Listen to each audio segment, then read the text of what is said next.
Assalamualaikum warahmatullahi wabarakatuh. Perkenalkan, nama saya Miftah Muktafin, NIM 711171080, kelas 6B, Fakultas Psikologi Universitas Jenderal Ahmad Yani. Di sini, saya akan memaparkan laporan kuliah kerja umum saya mengenai positif school climate di Aisyah Boarding School Bandung. Latar belakang masalah yaitu untuk mengetahui pembentukan iklim sekolah yang positif di Aisyah Boarding School Bandung berdasarkan teori MOS mengenai school climate. Kemudian identifikasi masalah. Yang pertama adalah bagaimana pembentukan iklim sekolah yang positif di Aisyah Boarding School Bandung. Kemudian bagaimana penerapan teori MOS dalam pembentukan iklim sekolah di Aisyah Boarding School Bandung. Kemudian ada maksud dan tujuan. Maksudnya adalah untuk mengetahui iklim sekolah yang dibentuk di Aisyah Boarding School Bandung berdasarkan teori yang dikemukakan oleh MOS. Tujuannya untuk mengetahui iklim sekolah di Aisyah Boarding School Bandung dan bagaimana lembaga membentuk iklim sekolah yang positif yang sesuai dengan visinya, yaitu menjadi lembaga pendidikan yang unggul dalam berilmu amaliyah dan beramal ilmiah dalam membentuk insan kamil pembaharu. Kemudian definisi konseptual. Di sini iklim sekolah mengacu pada kualitas dan karakter kehidupan sekolah yang mana telah dikembangkan atas dasar dimensi umum yang dikemukakan oleh MOS yang membagi lingkungan sosial menjadi 3 dimensi. Yang pertama adalah relationship, kemudian personal growth atau development. Kemudian yang ketiga adalah system maintenance and change, yang kemudian dilengkapi oleh after dengan menambahkan satu dimensi, yaitu dimensi physical environment. Definisi operasional.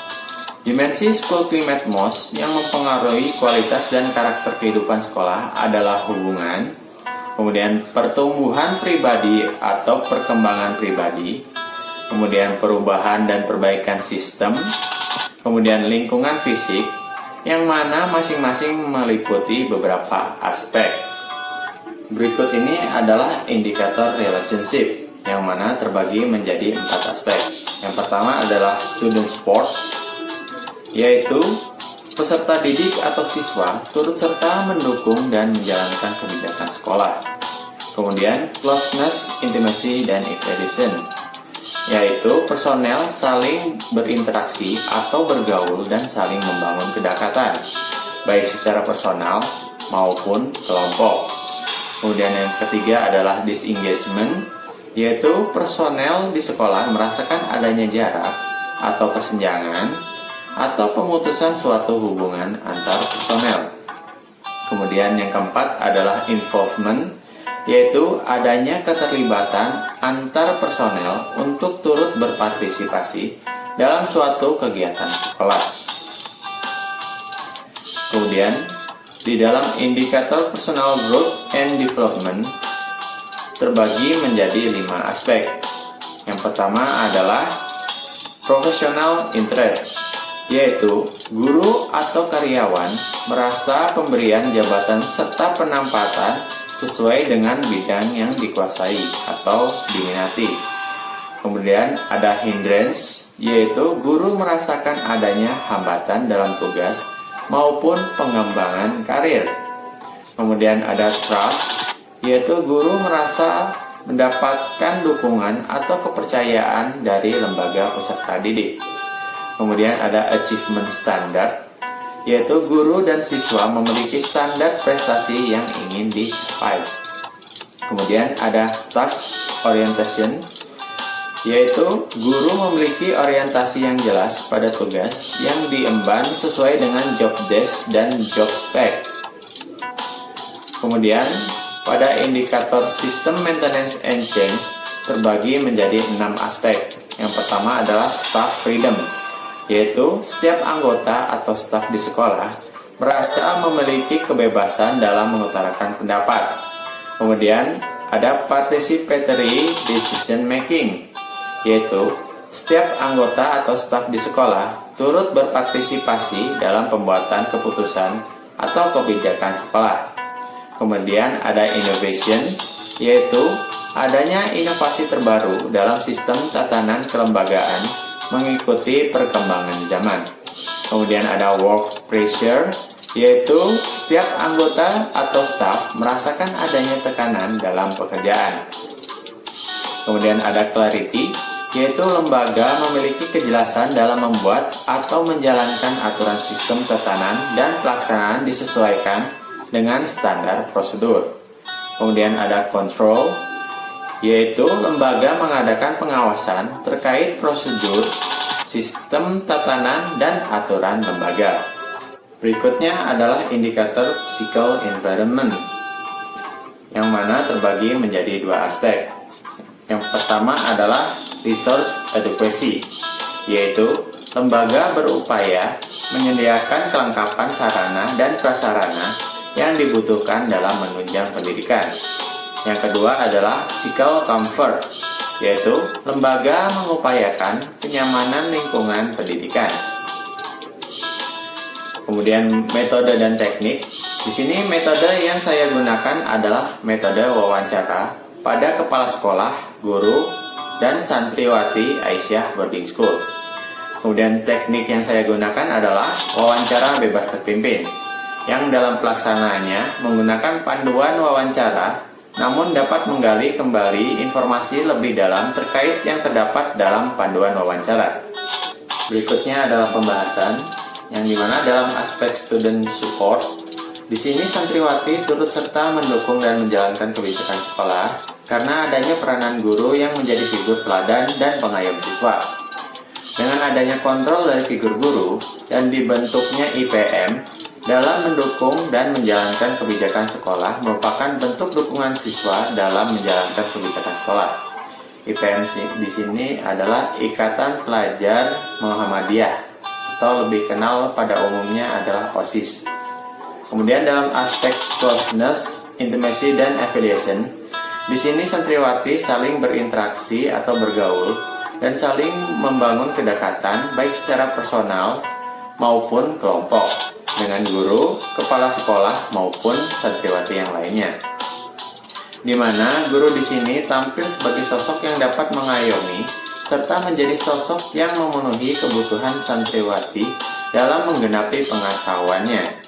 Santriwati juga merasakan sosok guru atau pembina di sini sebagai kakak atau orang tua, sehingga siswa merasa atau santriwati di sini merasa nyaman dan terbuka untuk bercerita tentang masalah pribadinya atau temannya yang bermasalah. Sosok kepala sekolah juga dirasakan sebagai figur yang sangat welcome terhadap santriwati.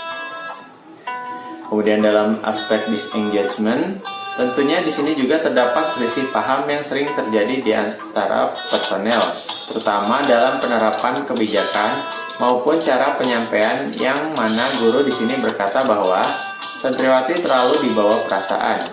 Semisal santriwati tahu dirinya salah, tapi karena penyampaian dari guru tersebut yang to the point, maka mereka merasa disalahkan, jadi lebih ke miskomunikasi. Dalam aspek involvement, yang membahas adanya keterlibatan antar personel untuk turut berpartisipasi dalam suatu kegiatan sekolah berdasarkan keterangan dari pihak guru dan santriwati kurang lebih sama ya. Terkait dalam kegiatan KBM di sini, guru yang paling mendominasi. Untuk santriwati hanya aktif mengikuti tapi belum sampai aktif inisiatif untuk meningkatkan kualitas pembelajaran. Untuk aturan, banyak santriwati yang bisa dilibatkan untuk penegakan aturan, khususnya dari pihak IPM. Kemudian dalam aspek professional interest, yang membahas mengenai keinginan guru untuk memperoleh dan memberikan pelayanan yang paling optimal, di mana kepala sekolah di sini mengatakan bahwa lembaga menyesuaikan penempatan guru sesuai dengan kebutuhan lembaga. Terus sesuai dengan kebutuhan peserta didik yang kemudian disesuaikan juga dengan background gurunya yang bersangkutan. Dan guru sendiri mengatakan bahwa keputusan berdasarkan pertimbangan kepala sekolah, mudir, dan BPH. Dalam aspek hindrance, pihak guru mengatakan tidak merasa terhambat dalam pengembangan diri. Justru sekolah sering mengirim guru, staf, atau pembina mengikuti pelatihan. Dan sekolah membuka kesempatan untuk guru jika ingin mengajukan pelatihan yang ingin diikuti. Namun, dari pihak siswa sendiri mengatakan di sekolah itu sering atau kurang sekali adanya penggalian bakat dan minat dari santrinya. Kurang juga edukasi terkait pembahasan tentang PTN yang menurut Satriwati harus sudah dipersiapkan sejak kelas 11 ini. Kemudian kurangnya motivasi santriwati dalam mengejar nilai dan prestasi di sekolah. Kemudian dalam aspek trust, di mana sekolah membentuk dan memberikan kepercayaan pada setiap personel untuk dapat tumbuh dan berkembang, seperti pemberian dukungan maupun fasilitas.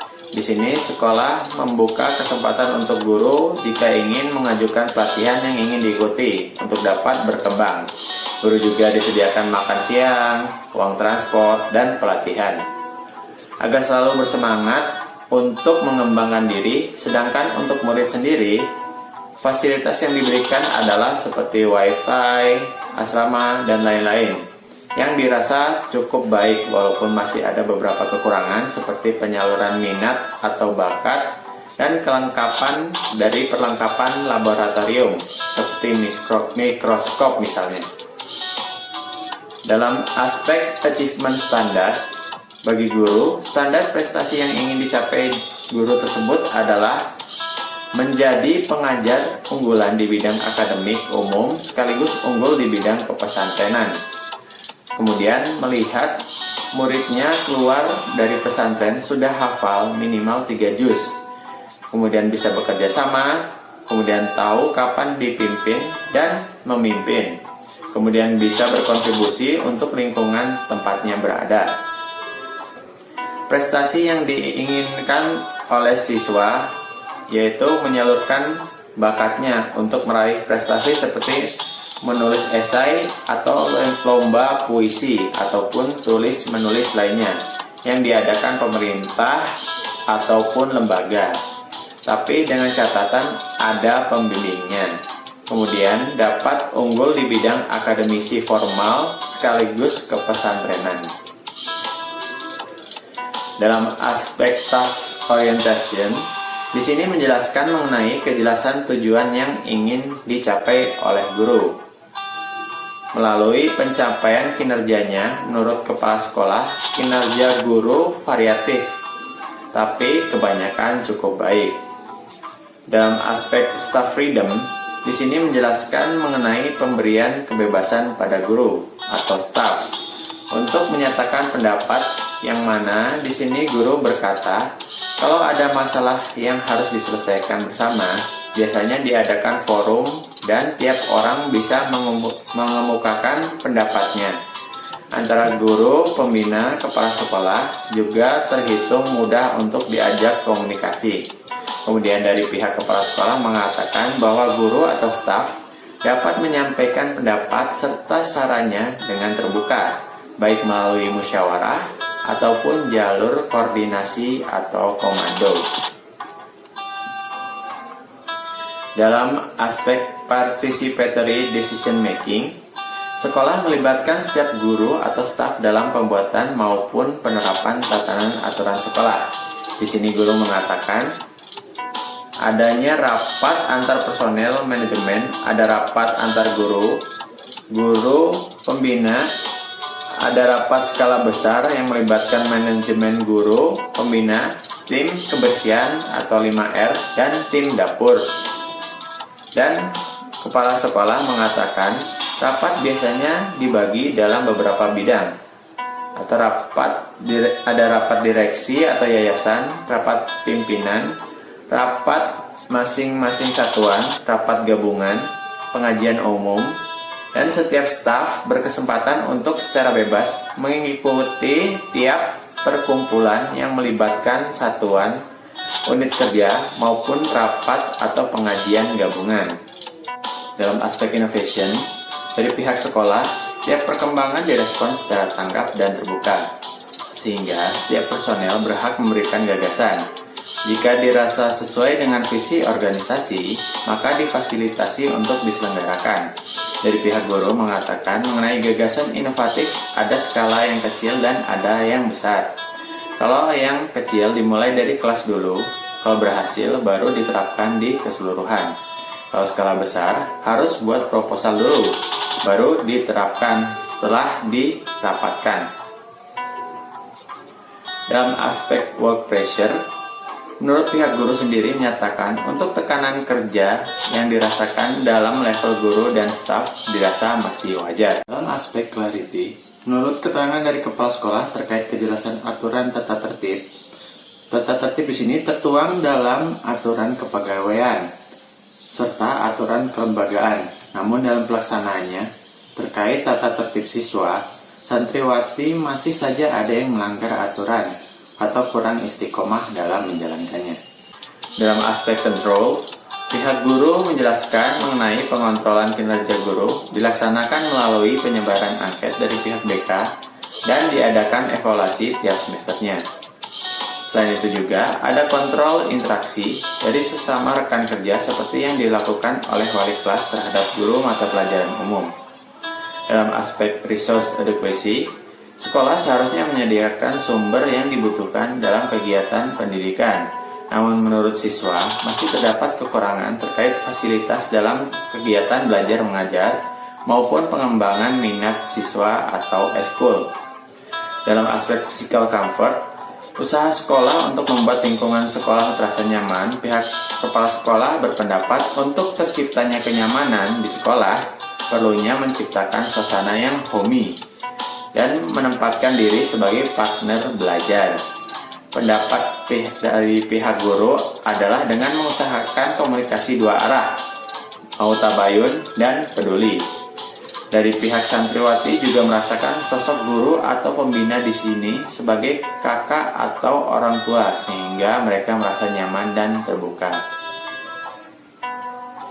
Kesimpulannya adalah berdasarkan hasil analisa dan pembahasan yang telah penulis buat, dapat disimpulkan bahwa Aisyah Boarding School Bandung secara keseluruhan memiliki positive school climate sesuai dengan teori yang dikemukakan oleh Moss, walaupun masih terdapat beberapa aspek yang harus dikembangkan kembali maupun dilengkapi kembali. Sekian pemaparan dari saya, akhir kata. Wassalamualaikum warahmatullahi wabarakatuh.